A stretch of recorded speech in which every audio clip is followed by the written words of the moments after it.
The whole city saw him as just a homeless old black man. Only Emily treated him like a human being. And after he died, America discovered it had let a hero live like trash on the street.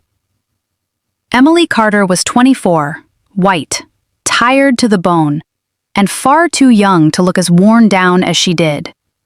She worked the night shift at a small bakery near South Station, boxing muffins, wiping counters, and smiling at customers with the last scraps of energy she had left. During the day, she took nursing classes at Bunker Hill Community College, chasing a future that always seemed one overdue bill away from disappearing. Every morning, just before dawn, Emily walked past the same cracked stretch of sidewalk outside South Station. Under an old metal shelter with peeling paint and rust creeping up the beams, an old man sat wrapped in a frayed army coat and two thin blankets that did almost nothing against the Boston cold. His name, she would later learn, was Isaiah Brooks. To everyone else, Isaiah was easy to dismiss. He was black, homeless, old, and silent in a city that had trained itself not to see men like him unless they were in the way. His beard was gray and uneven, his gloves had holes in the fingers, and his shopping cart held everything he owned. But there was something unusual about him. He never begged, never shouted, never reached for anyone. He sat straight, even in the cold, with a kind of worn-out dignity that made him seem less broken than abandoned. For 2 weeks, Emily passed him without stopping. Not because she was cruel, because she was exhausted, because she was broke. Because if she started caring about every hurting person she saw, she was afraid she would collapse under the weight of it. That Friday morning, the wind came hard off the harbor, sharp enough to cut through her coat. Emily had a paper bag from the bakery with 2 leftover biscuits inside and a large coffee she had gotten for free at closing. She looked at the bag, then at Isaiah under the shelter, his hands tucked deep beneath his arms.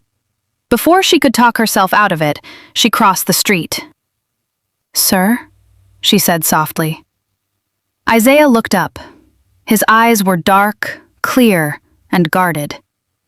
Emily held out the bag and the coffee. They were going to throw these out. It was only half true, but it sounded easier than saying, "You look freezing and I can't ignore you today." Isaiah stared at the food for a moment, then at her face. "You should keep them," he said. His voice was low, rough, but steady. "I'm okay," Emily replied. "Please, take them."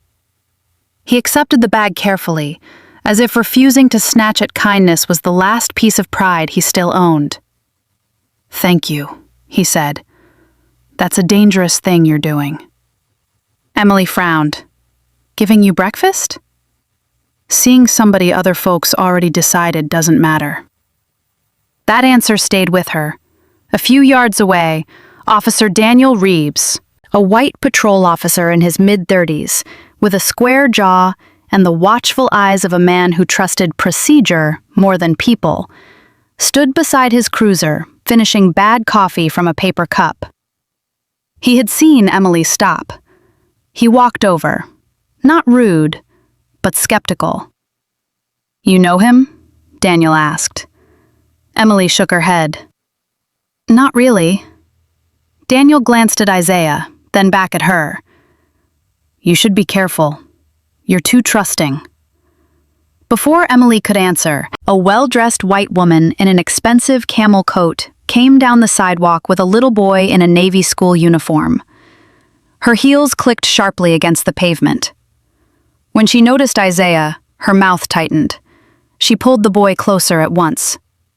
"Stay away from that man," she said, loud enough for everyone to hear.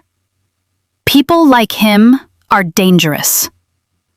Emily felt heat rise in her face. Isaiah said nothing. He just lowered his eyes to the bag in his lap. The woman hurried past, the boy looking back once over his shoulder. Emily looked at Isaiah, then at Officer Reeves, then at the crowd streaming in and out of South Station, as if nothing ugly had just happened. Something hardened quietly inside her. The next morning, she brought him breakfast again, and the morning after that, she did it too. Back in her apartment, her younger brother Noah Carter was still asleep on the couch, fully dressed, one sneaker on and one off, his school backpack dumped on the floor. Noah was 16, smart, angry, and drifting fast toward the kind of trouble that looked casual at first and permanent later. Emily stood in the doorway for a moment, staring at him, then at the text from school about another missed class. She was too tired to fight with the whole world before sunrise, but somehow, she already had. The next week settled into a rhythm Emily had not planned but somehow could no longer ignore. Every morning after her shift at the bakery, she crossed the street with a paper bag in one hand and coffee in the other. And every morning, Isaiah Brooks was already there beneath the rusted shelter outside South Station. Sometimes he nodded before she even spoke, as if he had been expecting her. Sometimes he was quiet. But little by little, the silence between them began to fill. Emily learned that Isaiah drank his coffee black, never asked for extra food, and always thanked her like she was offering something far greater than a biscuit and a cup of heat. She also learned that talking to him felt strangely different from talking to anyone else in her life. He chose his words carefully, and even when he said almost nothing, it felt like he knew more than he should. One bitter morning, while the sky was still dark blue and the wind pushed newspaper scraps down the sidewalk, Isaiah looked past Emily toward the station and said, "There used to be a base where men came and went without names." Emily glanced at him, unsure whether he was serious. He kept talking in the same calm voice. He mentioned a transport run in the middle of the night, sealed crates, and a winter accident no paper had ever reported. "Some things happen for the country," he said, "and then the country pretends they never happened." Emily didn't interrupt him, though she could not tell whether she was hearing memories or fragments of a mind that had learned to survive by rearranging pain into stories. Still, there was no wildness in the way he spoke. No confusion, just quiet certainty. And that unsettled her more than rambling ever could have. At home, another kind of trouble was waiting. Noah Carter, Emily's 16-year-old brother, had been suspended from school for 3 days. The vice principal said he had thrown the first punch. Noah said that part was true, but left out none of the rest. A white kid from a richer neighborhood had cornered a black student in the hallway and started mocking his clothes, then his mother, then his skin. Noah stepped in. By the time a teacher broke it up, both boys were bleeding. Noah sat at the kitchen table while Emily read the school notice, his jaw tight, his hoodie half-zipped, anger practically vibrating off him. Noah was sharp, restless, and ashamed of how little they had. Lately, that shame had started turning outward, at school, at strangers, at the world. "So I'm the problem now?" he snapped. Emily was furious he got suspended, but beneath the frustration was something else too. Reluctant pride. For all his mess, he had not stood by and watched someone weaker get humiliated. Emily said nothing about the electric bill while she stood at the counter that night. 2 months overdue. Final warning stamped in red. She folded the notice in half and shoved it under a stack of nursing notes before Noah could see it. The apartment already felt colder after sunset, and she knew they were one unpaid balance away from sitting in the dark. Noah kept complaining that the lights flickered in the hallway and the heat barely worked, but Emily brushed him off and told him the building was old. What she did not say was that she had started counting every dollar before spending it, even while still setting aside enough for Isaiah's breakfast. She hated herself a little for that, not because she was helping him, but because part of her knew it made no sense on paper. Yet somehow, it still felt necessary. Officer Daniel Reeves caught her near the station on Thursday morning. He leaned against his patrol car, hands tucked beneath his arms against the cold. "You're still doing this?" he asked, glancing toward Isaiah. Daniel was not cruel, just deeply suspicious of anything that didn't fit the neat logic of rules and consequences. Emily shrugged. Daniel lowered his voice. "Be careful. Men like him know how to tell stories. Military, government, secret missions, that stuff gets sympathy fast." Emily stiffened. "Maybe he's just talking." Daniel looked at her for a second, then said, "Or maybe he's learned what people want to hear." She walked away before he could say more, but his words followed her.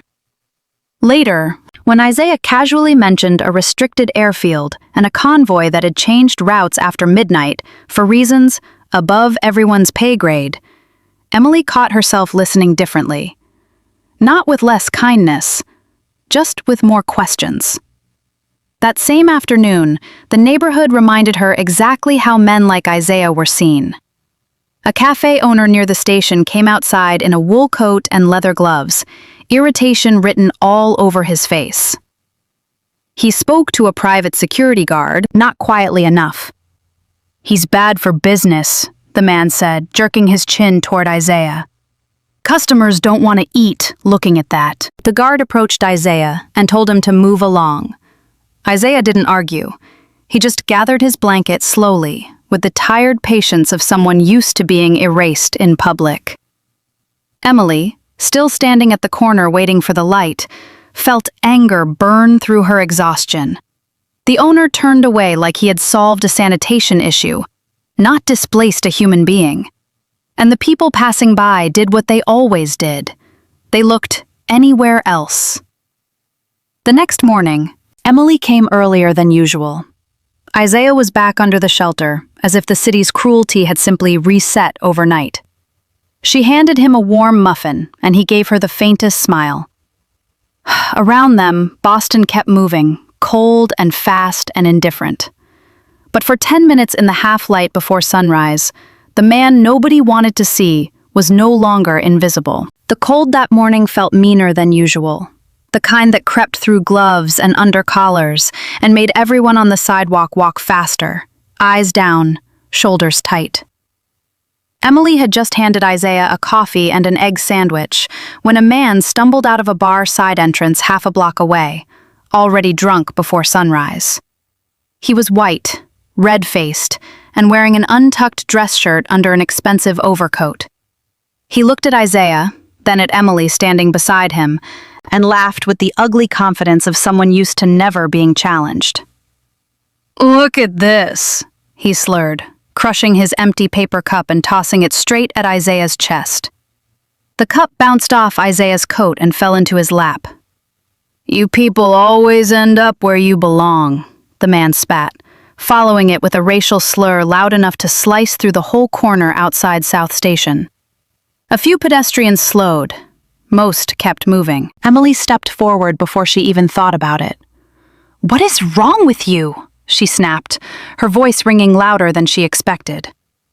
The man turned to her, surprised that anyone, especially a young white woman in scrubs and a worn winter coat, had spoken back. "Mind your business," he barked. "It is my business," Emily shot back. "You don't get to throw things at him and talk to him like that." Isaiah stayed seated, one hand still around the coffee cup, but Emily could feel the tension coming off him.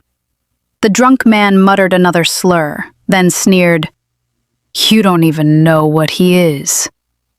Emily didn't flinch. "I know exactly what you are." The words landed harder than she meant them to, and for one sharp second, the whole sidewalk seemed to stop breathing. A college student standing near the station entrance had already started recording. She was maybe 19, bundled in a BU sweatshirt with a backpack sliding off one shoulder, her phone raised chest high as if instinct had taken over before fear could. People were watching now, really watching, but only because confrontation was more interesting than cruelty. The drunk man looked around and realized he had an audience. His swagger thinned.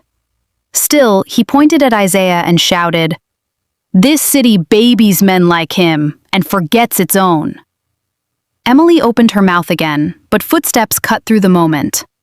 Officer Daniel Reeves moved in fast from the curb, his radio clipped to his shoulder, his face already tired. "That's enough," he said, stepping between them. He told the drunk man to move along, then turned to the small cluster gathering around. "Show's over. Keep moving." Daniel restored order the way police often did, by flattening the scene, not naming the harm. He did not defend Isaiah. He did not challenge the racism. He just cleared the space. After the crowd broke apart, the student with the phone lingered a second longer, looking from Emily to Isaiah, before finally walking toward the station. Emily suspected the video would end up online by noon. Daniel stayed behind, rubbing a hand over his jaw. "You shouldn't escalate with guys like that," he told Emily. "So he gets to do that?" she asked. Daniel glanced toward Isaiah but did not answer directly. "I'm saying people like him are unpredictable." Emily stared at him. "People like him?" Daniel realized too late how that sounded. He exhaled, frustrated with himself, and muttered something about paperwork before heading back to his cruiser. Isaiah had still said nothing. He only bent slowly to pick up the crushed paper cup that had hit him. When Emily reached down to help, his sleeve shifted, and for the first time she saw the ring on his hand. Old, tarnished silver, engraved with a military insignia worn smooth by time. Isaiah turned the ring inward, as if he had forgotten it was visible. Then he looked at Emily for a long, unblinking moment. There was no embarrassment in his face, no gratitude either, only something heavier, almost sorrowful. "You'll pay for this," he said quietly. Emily's expression tightened. "For what? Standing up for you?" Isaiah's voice dropped lower. "For daring to see the truth, when everybody else survives by pretending not to." The words unsettled her more than the drunk man had. They did not sound like a warning from a homeless old man. They sounded like the kind of sentence a person says when they already know how the world punishes witnesses. Emily searched his face for some explanation, but Isaiah only looked away toward the station, where trains came and went under fluorescent lights, and nobody outside mattered for long. That night, the apartment exploded before Emily even took off her coat. Noah was waiting in the kitchen, angry in the way only 16-year-old boys with too much pride and too little power could be. He had found the overdue electric notice while looking for a pen. "You said everything was fine," he snapped, waving the red-stamped bill in the air. Emily grabbed for it, but Noah jerked it back. "You're buying food for him while we can't even keep the lights on?" Emily fired back that she was working herself sick to keep them afloat. Noah's voice cracked when he shouted, "You keep saving strangers like nobody's saving you!" Silence hit the room hard after that. Emily stood frozen by the sink, breathing too fast. Noah looked away first, ashamed but still furious. Underneath the anger was fear. Fear of being poor, of being left behind, of watching his sister drown, while pretending she could still carry somebody else. Later, when the apartment had gone quiet, Emily sat on the edge of her bed and thought about the morning over and over. The cup striking Isaiah's coat, the slur, Daniel's careful neutrality, the ring. Most of all, Isaiah's words. She still didn't understand what truth he thought she had seen. But for the first time, helping him no longer felt like a simple act of kindness. It felt like stepping closer to something hidden, something the city had spent a long time teaching itself not to notice. By the middle of February, Isaiah Brooks looked smaller every morning. The coat that once seemed bulky on him now hung loose across his shoulders, and the skin around his eyes had taken on a gray, hollow look that made Emily uneasy. He still sat beneath the same rusted shelter outside South Station, still accepted breakfast with quiet thanks, but he tired more easily now. Some mornings he barely spoke at all. Other mornings he said strange half-things that stayed with her long after she boarded the train home. Emily had started watching his hands when he reached for the coffee, noticing the tremor that wasn't always there before. She hated how quickly worry had become part of her routine. What scared her most was that Isaiah himself seemed unsurprised by his own decline, as if his body failing him was not a tragedy, but an appointment he had known was coming. Then one Monday, he was simply gone. The shelter outside the station stood empty, except for a few scraps of newspaper rattling in the wind. No blanket, no cart, no sign of him. Emily stood there with a paper bag growing warm in her hand and stared at the bare patch of concrete, as if he might reappear if she waited long enough. He was gone the next morning, too, and the morning after that. By the fourth day, the absence had become something sharp inside her chest. After work, she took buses across neighborhoods she barely knew and checked places people mentioned in passing: a winter shelter in Roxbury, a free clinic near Chinatown, the basement of a church in the South End where volunteers served soup after dark. No one remembered Isaiah Brooks. Some shrugged, some barely looked at her. The city was full of men who disappeared in plain sight. At home, Noah had started sneaking out earlier than usual and coming back with grease on his sleeves and cold lodged in his cheeks. Emily finally cornered him in the kitchen, and after a long silence, he admitted he had been doing odd jobs at a local garage after school. The owner paid cash, not much, but enough for Noah to stuff crumpled bills into an envelope hidden beneath a loose floorboard near the couch. "For rent," he muttered, refusing to meet her eyes. Emily wanted to be angry that he had lied, angry that he was still missing classes, angry that he felt he had to become a man before he had even finished being a kid. But standing there in their dim apartment, with the heat stuttering through the vents and overdue notices stacked on the counter, all she felt was the humiliating tenderness of being helped by someone she had been trying so hard to protect. She hugged him before he could protest, and Noah went stiff in her arms like he didn't know what to do with gentleness. The landlord ruined that fragile peace the next evening. Mr. Donnelly was a thick-necked man in his 50s who treated tenants the way bankers treated debt, coldly and without imagination. He banged on the apartment door hard enough to rattle the chain and told Emily in the hallway that if rent was not paid by Friday, he would have the locks changed by Saturday morning. He said it loudly, with 2 neighboring doors cracked open just enough for people to listen. Emily stood there nodding, cheeks burning, while Noah watched from inside with his fists clenched. Later, after Donnelly stomped off, Emily sat at the kitchen table staring at the numbers on a scrap of paper. Rent, electricity, groceries, train fare. She thought of Isaiah's missing face, of the money Noah was hiding for her, of the way survival kept shrinking until it became a series of humiliations.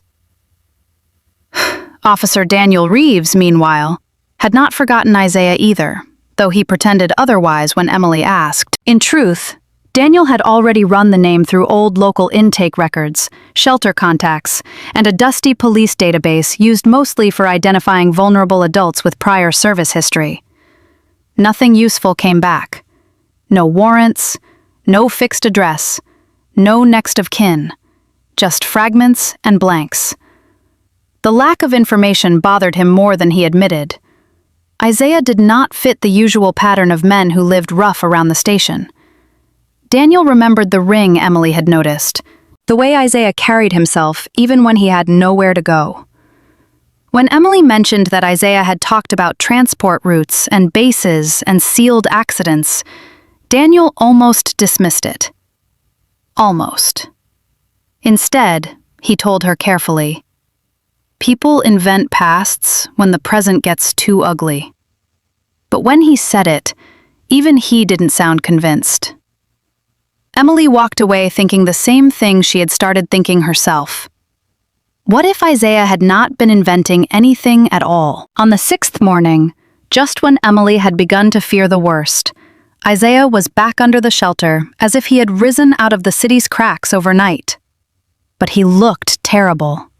He had lost weight, his lips were pale, and on the back of his wrist, peeking from beneath his coat sleeve, was the faded bruise and tape mark left by an IV needle. Emily crouched beside him at once. "Where were you?" she asked, the relief in her voice sharpened by anger. Isaiah gave her the ghost of a smile. "Somewhere temporary," he said. His voice sounded thinner than before. Then, with visible effort, he reached into his coat and pulled out a worn brown envelope. Her name was not on it. Neither was his. On the front, written in careful block letters, was Senator Evelyn Grant, Washington, D.C. Isaiah placed it in Emily's hands and closed her fingers around it. "If anything happens to me," he said, "you send that. No one else. You." Emily stared at him, then at the name on the envelope.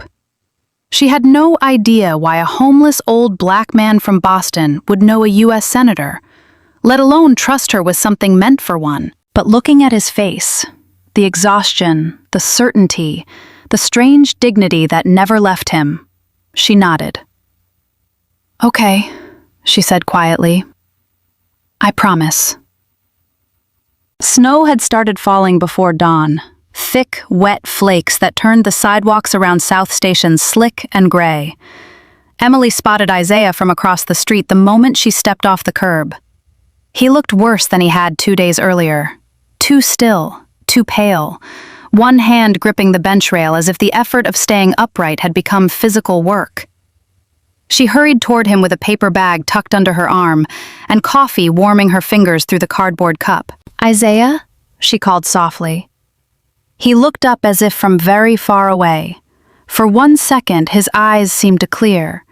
Then the coffee slipped from Emily's hand as Isaiah's body folded forward. He hit the concrete hard enough to make her heart stop.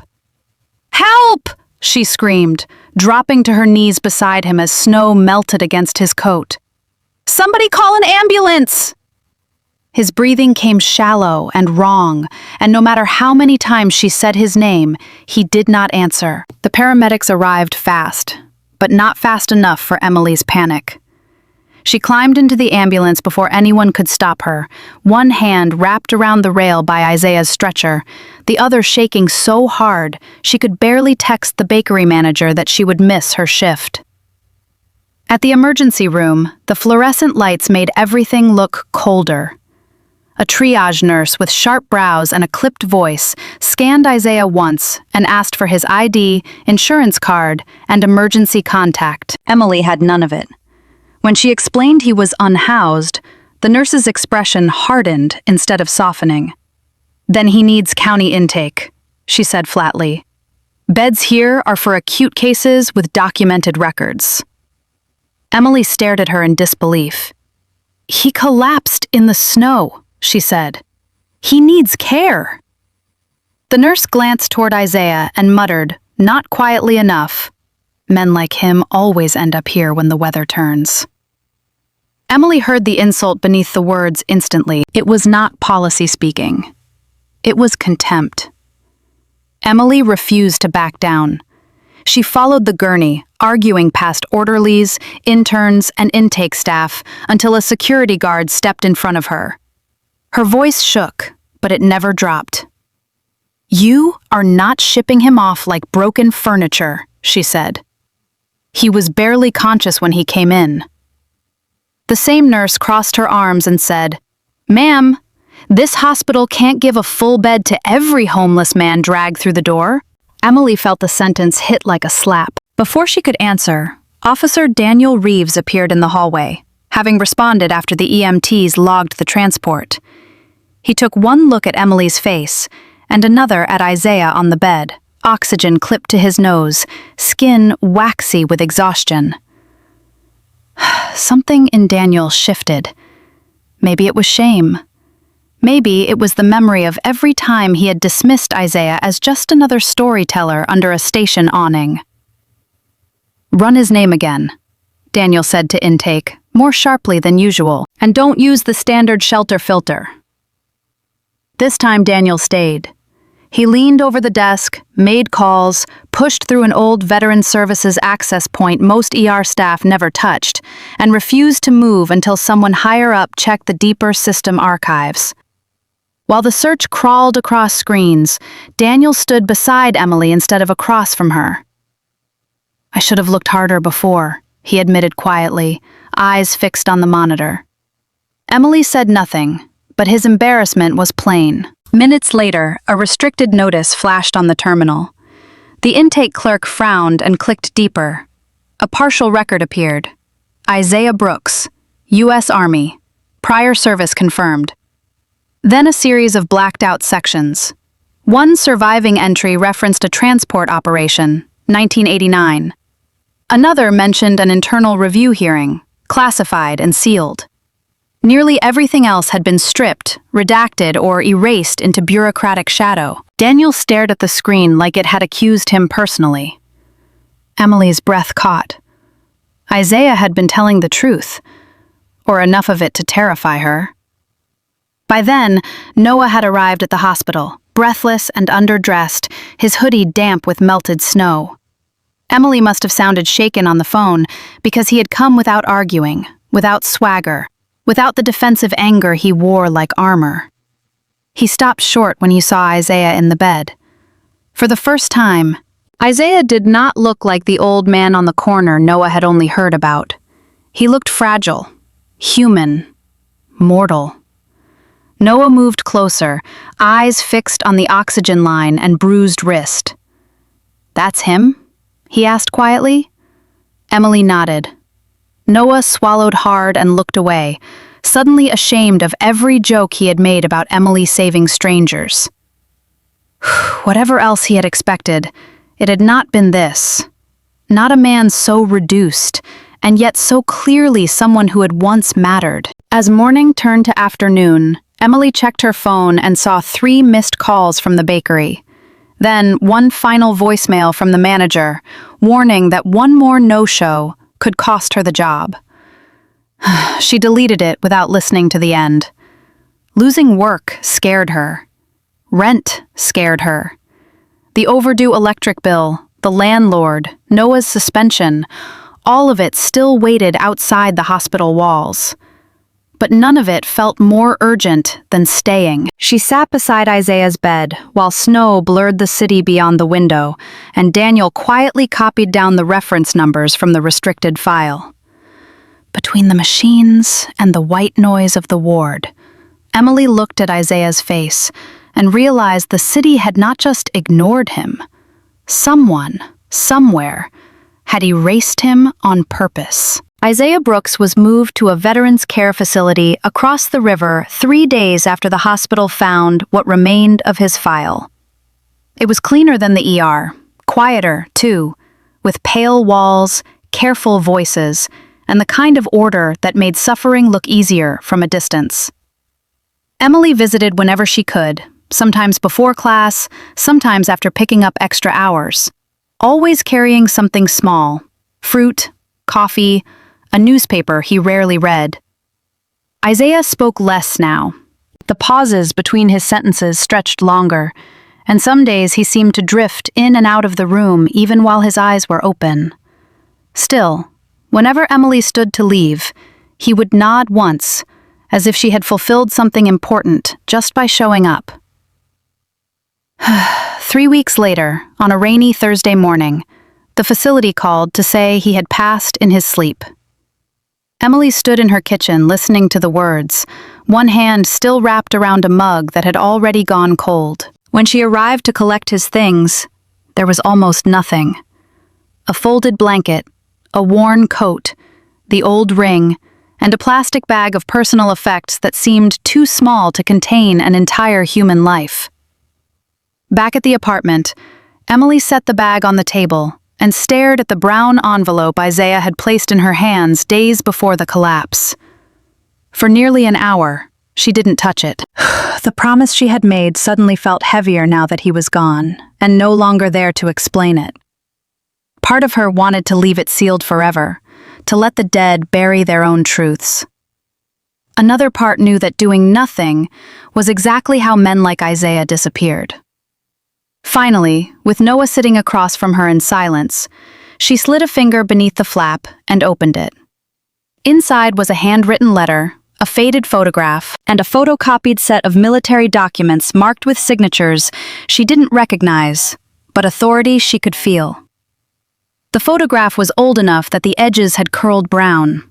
It showed Isaiah decades younger in uniform, standing beside 2 senior officers in dress blues and 1 civilian man in a dark overcoat. Everyone in the picture looked tense, not proud. One of the copied documents referenced a restricted transport detail from 1989. Another contained scattered phrases that made Emily's chest tighten. Diverted evidence, contract irregularities, sealed inquiry, federal review suspended. Then she unfolded the letter and began to read.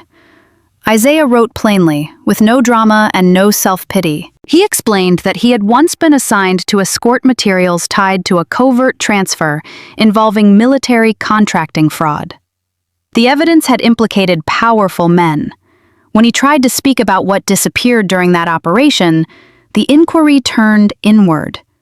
His service record was buried. His benefits were cut. His name was pushed into the margins until eventually, he too was. But the heart of the letter was not a plea for his own reputation. It was a request. Remember the girl who treated me like a human being when this country chose not to? Noah asked to read the letter next. Emily handed it over, watching him more than the page. He read slower than usual, lips tightening at certain lines, then going completely still at the last paragraph. When he looked up, something in him had shifted. The defensive sarcasm he wore so easily was gone. "You really were the only one," he said quietly. Emily shook her head, unable to answer. Noah looked back down at the letter and then at the photo. "He saw you," he said. "Like, really saw you." It was the first time he had ever said anything about her kindness without bitterness attached to it. Later that night, he carefully placed the old ring beside the envelope and asked whether she was really going to send the letter to Washington. There was no accusation in his voice now, only concern, and something close to pride. Daniel Reeves came by the next afternoon, not in uniform, but in a dark jacket with melting rain on the shoulders. Emily showed him the photograph and the copied documents. He studied them in silence, then asked if he could make a call. Daniel still had one favor left with a retired clerk in a records office who sometimes helped verify old service photos for pension disputes. 2 hours later, he called back. The image was authentic. The insignia matched. One of the signatures belonged to a logistics commander connected to a procurement review that had quietly vanished in the early 90s. Daniel didn't say much after that. He didn't need to. The truth had edges now. It was no longer a half-believed story from a man under a train station shelter. It was real enough to threaten somebody, once upon a time. Real enough that Emily began to understand why Isaiah had waited so long to trust anyone with it. By evening, a local reporter had already begun circling the story from a different angle. The student video of Emily defending Isaiah had resurfaced online after his death, and a young journalist named Lila Monroe from a neighborhood news site called, asking if Emily would comment on the homeless veteran video. Emily ignored the voicemail, then listened to it again. She sat at the table with the envelope, the letter, the photograph, and Isaiah's ring laid out in front of her. Sending the package meant stepping into something far bigger than grief. Keeping it meant breaking a promise to a man the world had already abandoned. Long after Noah went to bed, Emily remained there under the weak kitchen light, staring at the Washington address Isaiah had written in his careful hand. For the first time, doing the right thing did not feel noble. It felt terrifying. The letter reached Senator Evelyn Grant faster than Emily expected. She had mailed it with trembling hands and then spent 4 days trying to convince herself nothing would come of it. On the 5th morning, there was a knock at her apartment door so sharp and official it made Noah freeze mid-bite over a bowl of cereal. When Emily opened it, 2 uniformed military officers stood in the hallway beside a woman in a dark federal coat who introduced herself as Special Agent Carla Benton. Behind them, the cracked hallway light buzzed like it always did, making the whole moment feel unreal. They were polite, controlled, almost formal, but there was nothing casual about their visit. Senator Grant had received the material. They needed Emily Carter in Washington to give a full account of everything Isaiah Brooks had said, done, and left behind. For one suspended second, Emily thought about closing the door and pretending she had never mailed anything at all. Instead, she stepped aside and let history walk into her apartment. Washington felt colder than Boston, not in temperature, but in tone. Everything was cleaner, shinier, more rehearsed. Emily was put in a government hotel, handed a temporary schedule, and escorted through briefings by people who smiled too much and listened too little. A media consultant in a navy blazer showed her edited clips of the viral video, the one where she stood in the street and defended Isaiah while strangers stared. "This is powerful," the woman said. "You represent compassion, unity, healing." Emily sat stiffly in her chair, hearing how quickly Isaiah's life was being reduced into slogans. They wanted her grief without her anger, her kindness without her accusation. One advisor gently suggested she avoid divisive framing and focus on poverty, bureaucracy, and civic compassion.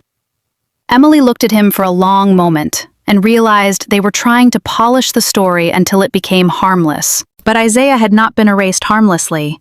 He had been erased conveniently. The hearing room on Capitol Hill was larger than anything Emily had ever stood inside.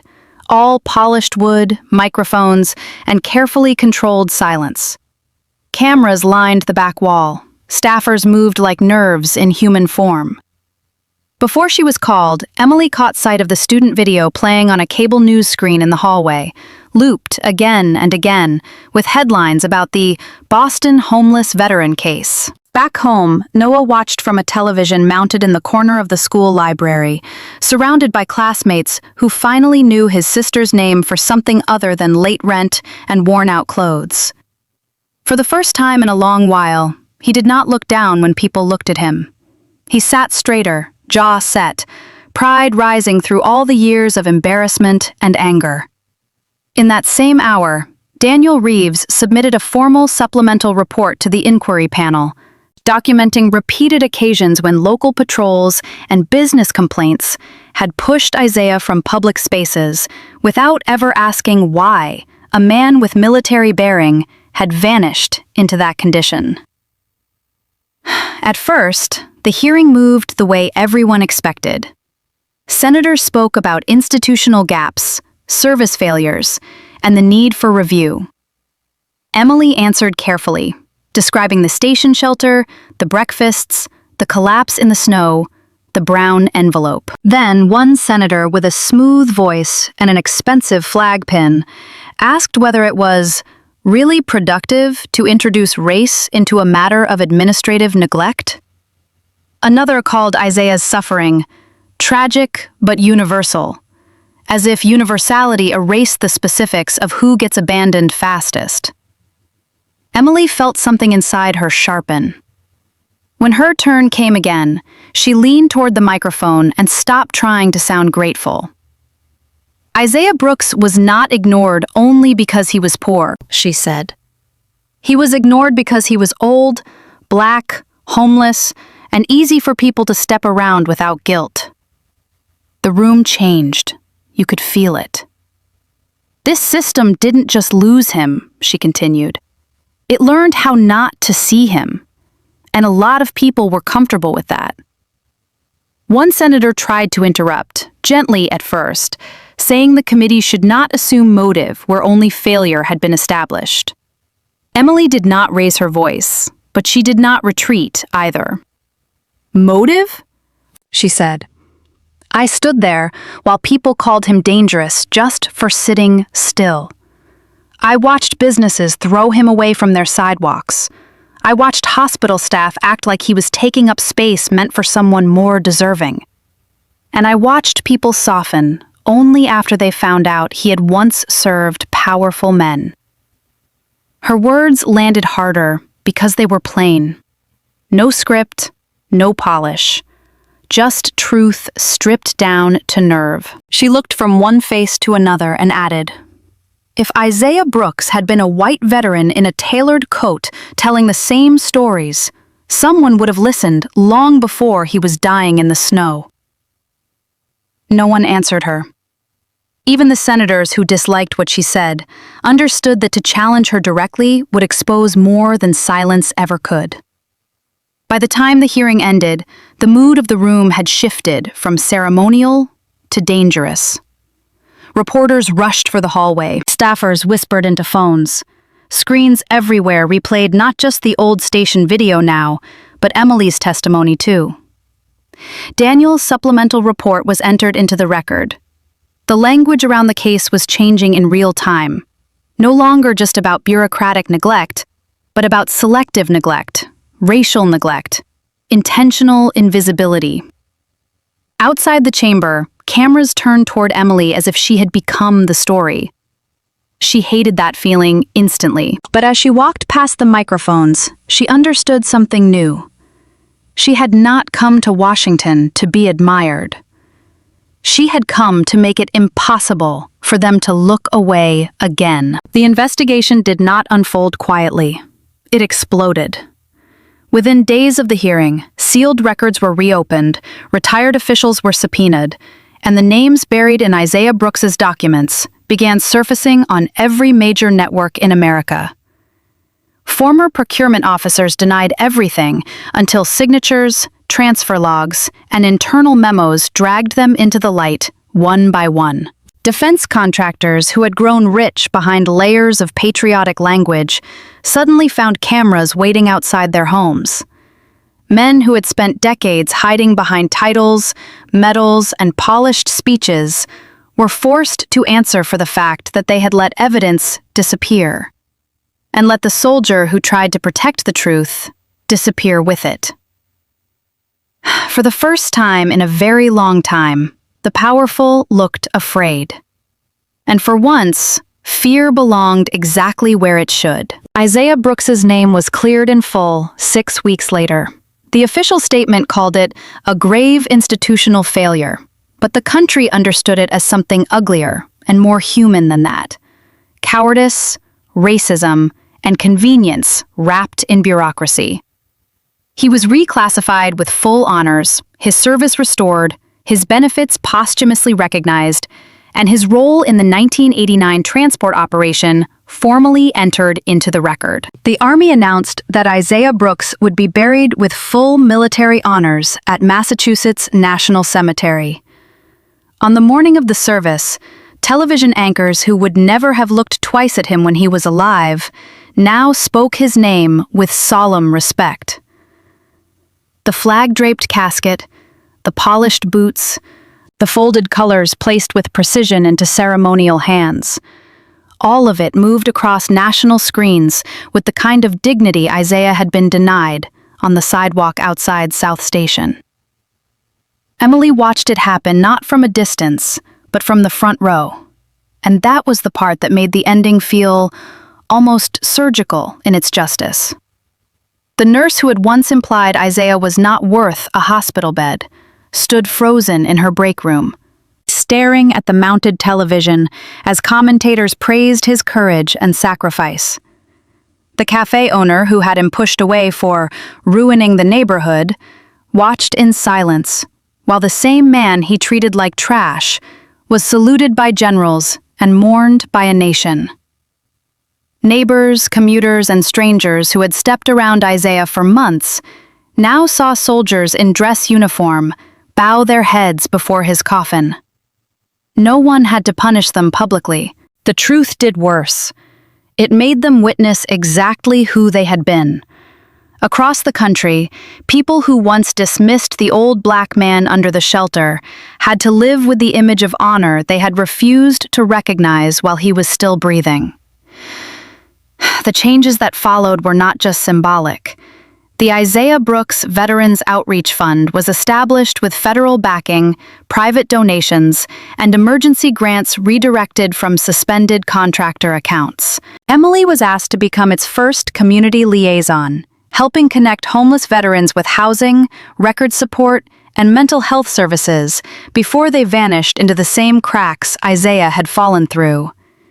She accepted, though she still kept part of her old life. The early mornings, the practical shoes, the habit of carrying more than she could afford, because she knew what neglect looked like up close. Daniel Reeves volunteered for a new department training program focused on how police interact with homeless residents and veterans. And this time, he did not sit in the back with folded arms. He took notes. He asked questions. He admitted in a room full of officers that a man can be erased long before he dies, if enough people decide not to see him. At home, life finally began to widen instead of close in. Emily and Noah moved into a better apartment with working heat, solid locks, and windows that didn't whistle all night in winter. Noah went back to school with a different spine in him. He applied to the debate program and wrote his entrance essay about systems that call themselves fair while teaching the public whom to ignore. When he got accepted, he left the letter on the kitchen table without a word, and Emily found him pretending not to care in the doorway. She cried anyway. Through it all, she kept Isaiah's old military ring in the top drawer beside her bed, wrapped in a clean handkerchief. She would take it out sometimes before work, pressing the worn metal into her palm, like a reminder that truth does not vanish just because powerful people bury it. Sometimes it waits in silence until the right person refuses to walk past. On a cool spring morning, months after the funeral, Emily stood before Isaiah Brooks's headstone with a cup of hot coffee warming her hands. His grave was clean, marked, impossible to overlook now. Behind her, in the distance, a line of veterans moved slowly toward a white outreach van bearing the name of the new fund. Men and women who would get help because one forgotten soldier had finally been remembered. Emily touched the ring in her coat pocket and looked at the carved letters of Isaiah's name. "You were right," she said softly into the wind. "Seeing the truth does cost something." Then she glanced toward the veterans waiting beyond the hill, toward the lives that were changing because she had stopped one winter morning and crossed a street. But so does looking away. She stood there a little longer, the coffee steaming in the cold air, while somewhere behind her, the country Isaiah had served, and the country that had failed him, began, at last, to do better. Emily thought she was only helping one forgotten man. But the truth is, Isaiah was ignored because too many people judged him by his skin color, his poverty, and his pain. The world looked away, but God did not. God sees the heart, even when people only see the outside. So here is the real question. If Isaiah had been rich and white, would people have treated him differently? And what does that say about the world people are living in today? If this story touched your heart, share your thoughts in the comments. And don't forget to like, subscribe, and stay with the channel for more powerful and emotional stories.